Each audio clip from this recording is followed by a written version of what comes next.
give witnesses credit, but that's what he does full time. And so I knew that I had to be careful in cross-examining Burnett. I knew I had to base it off his,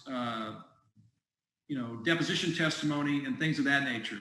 So what I want to play is a very short clip of the cross-examination. Bear with me. But when we talk about risks, Dr. Schneider identified the risks of jackknifing when he said accident injury to the, and I'll never pronounce these correctly, but the jejunum is part of the small intestine, correct? I'll take your word for it on that. I looked it up. Okay. Spleen, duodenum, which is also part of the small intestine, ileum, which is also part of the small intestine, and pancreas have been directly attributed to the lap valve. You agree that those are risks that Dr. Schneider identified back in 1967? Yes, he did. Risk of a two-point lap valve. True? He's talking about two-point belt. So he's talking about aircraft and cars, so it's unclear where he's got his data, but yes. Lap belt. And as you said, a lap belt is a lap belt. In a frontal impact, there's going to be jackknifing. It's a known commodity. Ford knew exactly how people would react in a frontal crash with a lap belt going back more than 50 years. True? Well, if you're using jackknifing to describe the motion of an unrestrained upper torso, right. Yes, that's correct. And the injury comes from the forces concentrated in the lap belt. They can when it gets off the pelvis. And these injuries were noted by Dr. Schneider almost 50 years ago. 67, yes.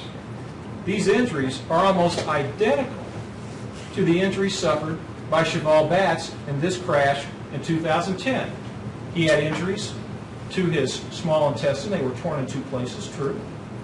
I believe so. Yeah. That's what the doctor. I'd rely on the doctors for that analysis, but yeah, he has abdominal injuries. He had his small intestine torn in two places, right? I think so. He had his large bowel torn, right? Again, this is not my analysis. This is what the doctors are reporting. And this is what Dr. Ezekwe said in the record. But we read that, right. He had his muscles and all his tissue eviscerated, in which Dr. Ezekwe noted was almost a complete transection by the lap belt. True? I've not done an independent analysis of that. If that's what he's reporting, I have no way to argue that. All right. And he also had a lumbar injury and spinal cord injury, which is what Dr. Schneider noted almost 50 years ago. True?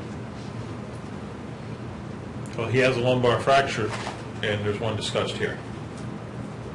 And so when we talk about risks, and your testimony that Ford knew the risks of a two-point lap valve, this is what we're talking about that Ford's known for over 50 years. True? Well, this discussion, yes. We know what happens when a lap belt gets up off the pelvis in a bad crash. There's a risk.